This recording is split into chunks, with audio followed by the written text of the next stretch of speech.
Is your safety training old, stale, and hackneyed? Is your safety training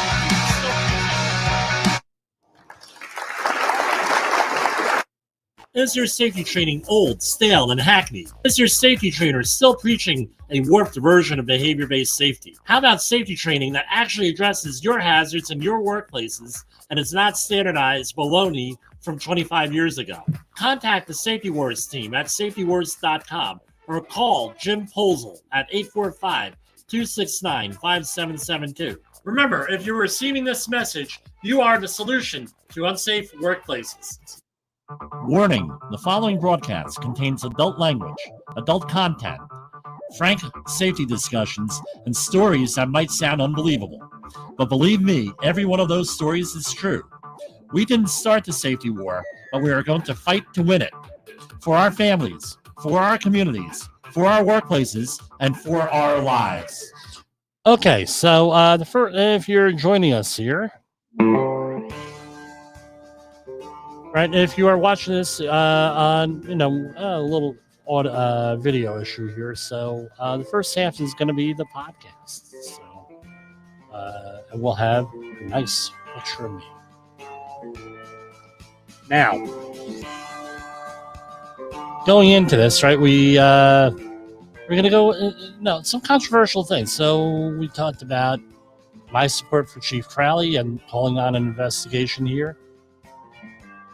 We talked about Doji here, and those are the big things, right, with the letter here. So as a recap, right, if it's measured, it's manipulated.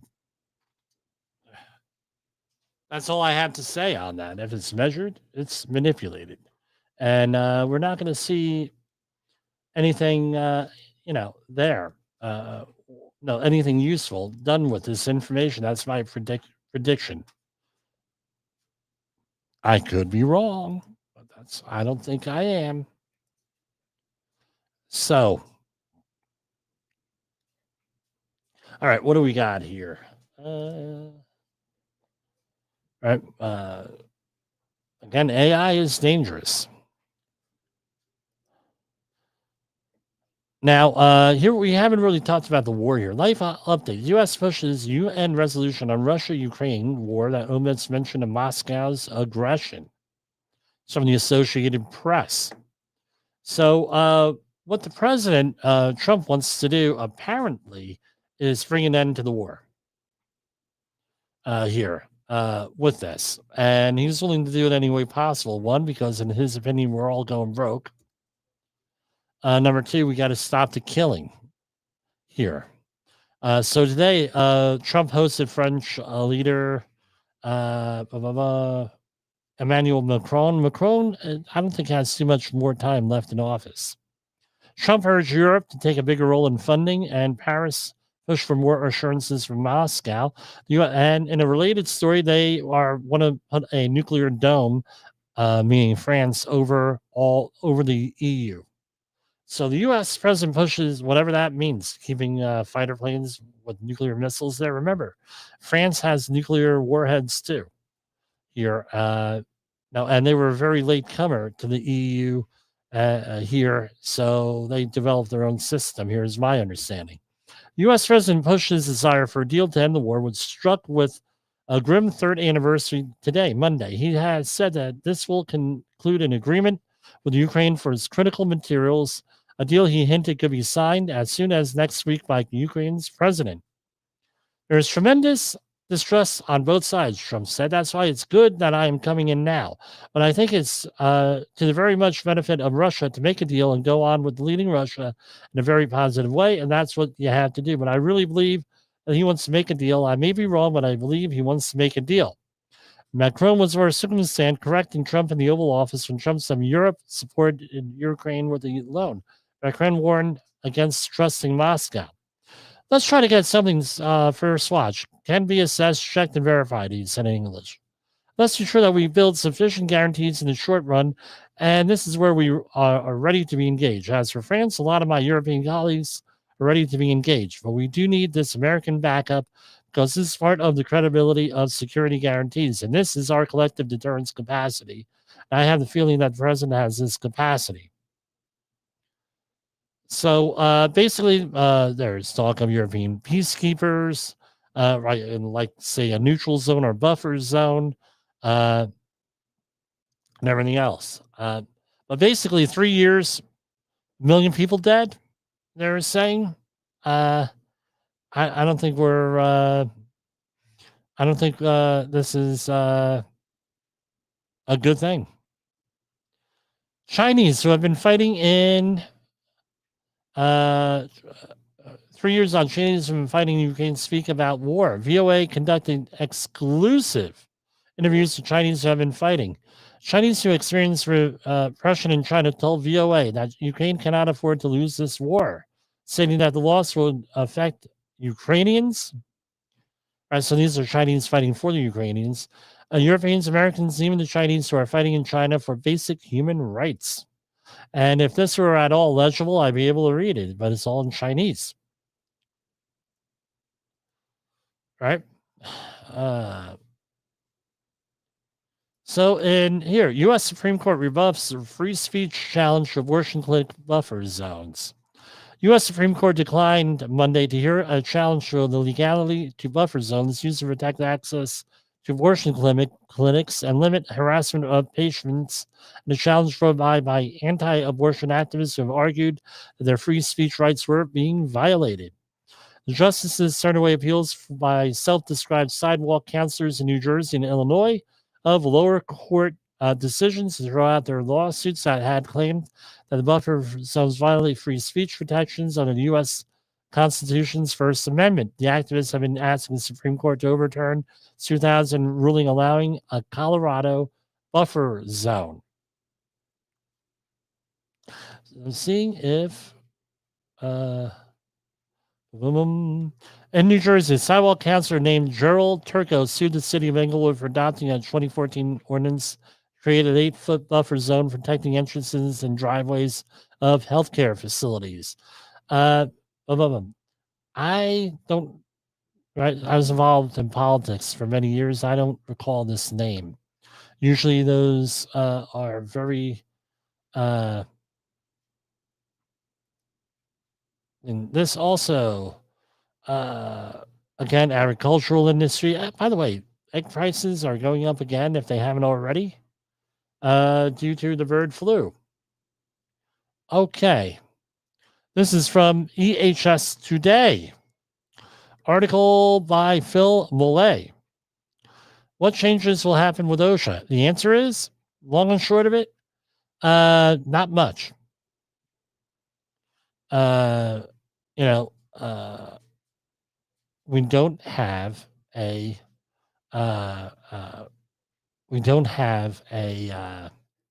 the word I'm looking for, an administrator or anything else here, and everybody's got their pants. I don't know. I forget the name of the metaphor. I know the obscene one, but we're not going to say that. Everyone's upset, right? You look anywhere. There's the bill from HR 86 from Congressman Biggs. That's blah blah blah. No OSHA. They're going to get rid of OSHA. Blah blah blah. Well, here we go. Here we are. 1 month, 21 days into the year, and it was referred to the House committee, and this is, I'm looking on the congressional website right now. They've done nothing with it. I referred up to the House Committee on Education and Workforce. So what's everybody all upset about? Let me ask this. Do you think that, and maybe this bill, again, like a common technique of negotiating and making changes is to say the most outlandish things and then try to get a discussion going. Is that what this is? Let's get a discussion going, because I tell you what, Representative Biggs from Arizona has declared his intention to run for governor of Arizona. Could that have something to do with this? Could it have something to do with Arizona and OSHA having a problem where Arizona's state OSHA was There was a threat to have it dismantled, and they came very close to that by OSHA. I don't know. We'll find out. With that, uh, mhm.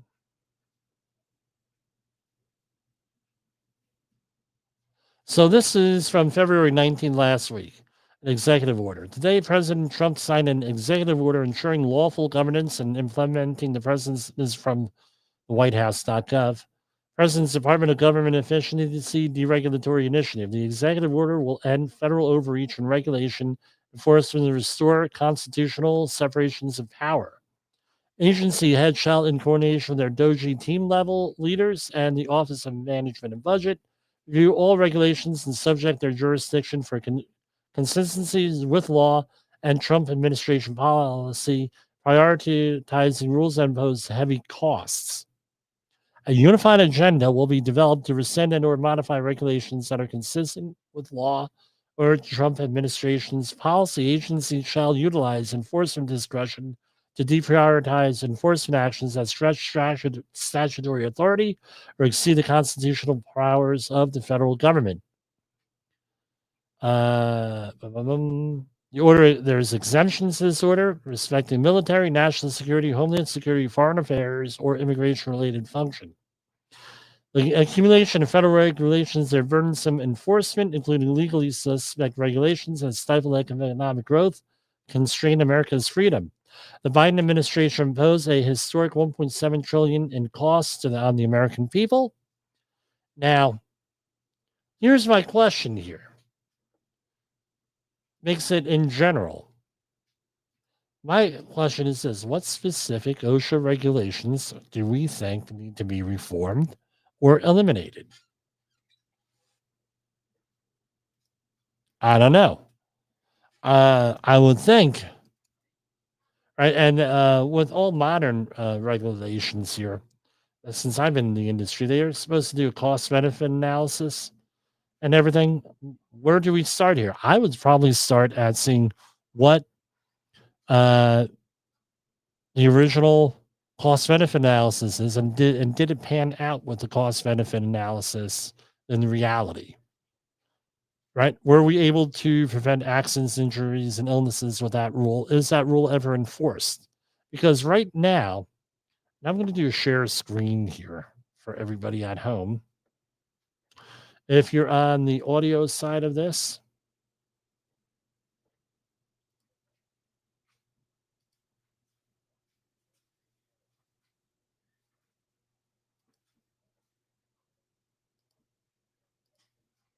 so here we have the OSHA webpage here I just shared. Let's go down to regulations.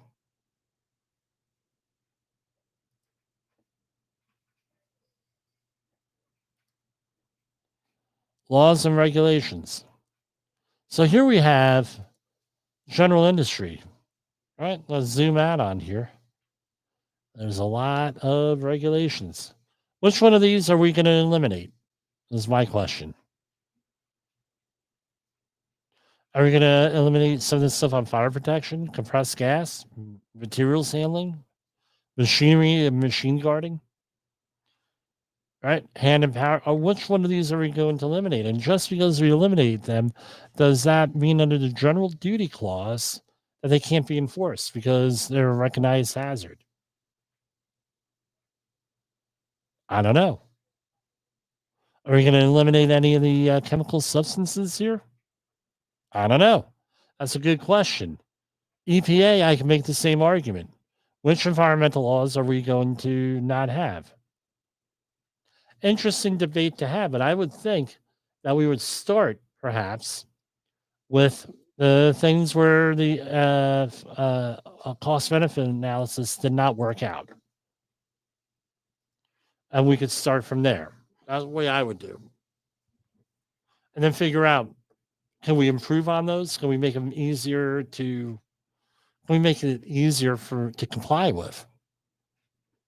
How can we make it cheaper to comply with and without losing any of the ground? For how do we protect the American worker? And by extension, a lot of foreign countries, because they adopt our practices and regulations. How do we do that? How do we make things better and easier, looking out for the worker?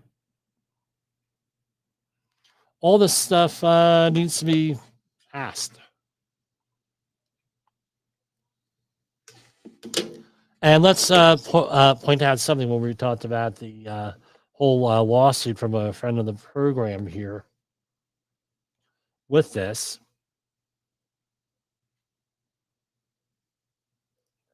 Here. Right. So I asked him back, well, what about now? How does this impact uh, this press release? Let's say you're a safety professional, they want to pay you salary, which I think is you got to be very cautious there. How does this impact you with this? And they have you doing menial jobs that are not safety related. Again, that's so often what they do is, oh, we're going to make this person a safety professional, but guess what? You're still going to do labor work. We're going to give you salary. Oh, well, salary means that we're going to we're not going to lay you off when the project is over with. So they lay you off 2 days after the project's over with, not the same day. Right? Well, we kept you on as long as we could. Heard that a million times too. So beware, safety warriors. Yeah. So which one are we going to eliminate? Let's see what else we have here.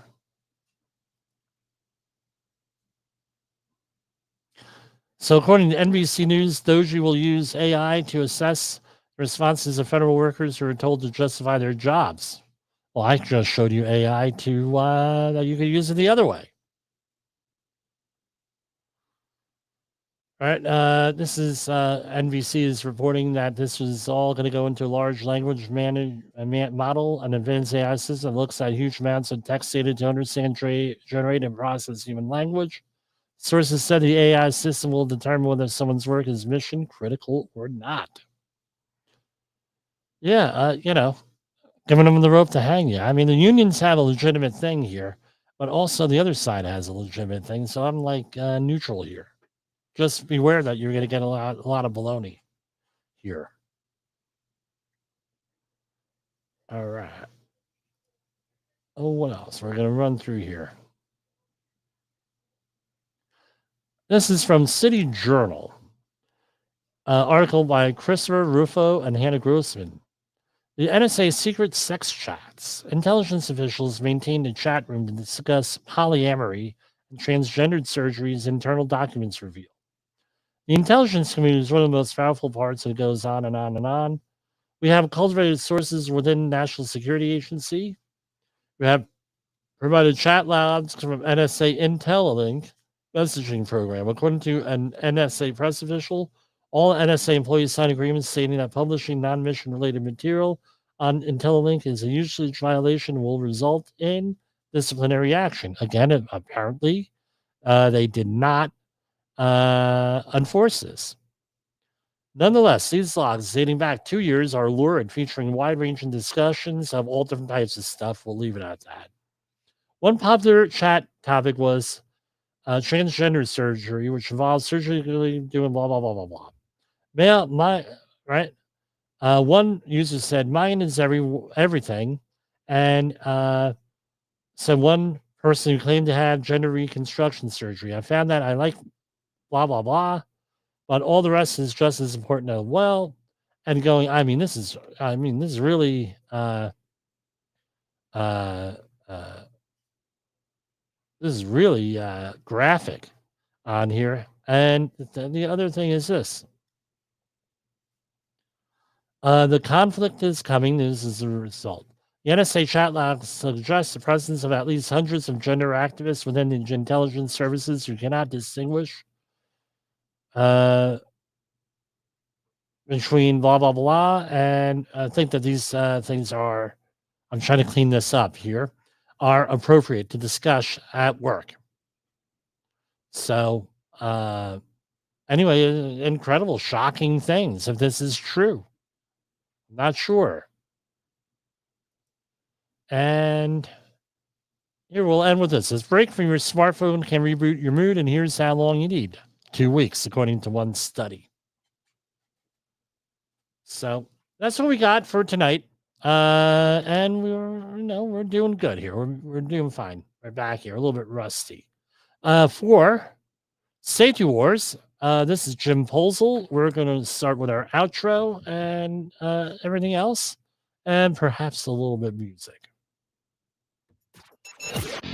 The views and opinions expressed on this podcast are those of the host and its guest and do not necessarily reflect the official policy or position of the company. Examples of analysis discussed within this podcast are only examples.